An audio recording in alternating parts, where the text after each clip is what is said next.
సర్వపిండి తయారీ విధానం.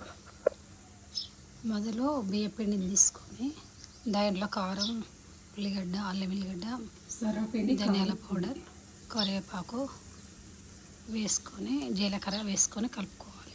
ఒక ముద్దలాగా చేసుకొని ఒక గిన్నెకు ఒత్తుకోవాలి. అది వేడి చేస్తే సర్వపిండి తయారవుతుంది. సర్వపిండి తయారైంది. సర్వపిండి రెడీ.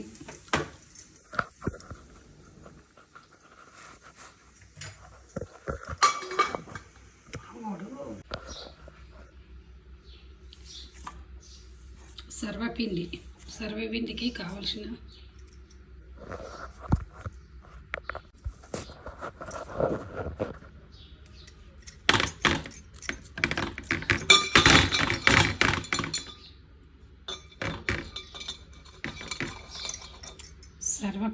సర్వపిండికి కావలసిన పదార్థాలు: బియ్యపిండి, కరివేపాకు, ఉల్లిగడ్డ, జీలకర్ర,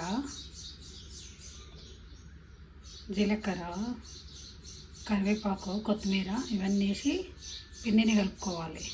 కలుపుకొని ఒక గిన్నెకు ఆయిల్ పోసుకొని గిన్నెలో పిండి ముద్దలాగా చేసుకొని గిన్నెకు ఒత్తుకోవాలి.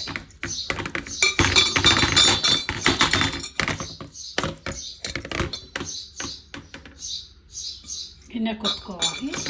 దీన్ని కాలవాలి. స్టవ్ పైన పెట్టి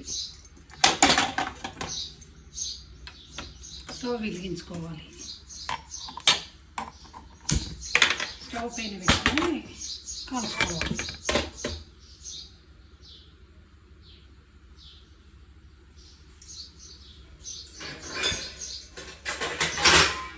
కొద్దిసేపు పెట్టుకోవాలి. ఆవిరి కొడుకుతుంది.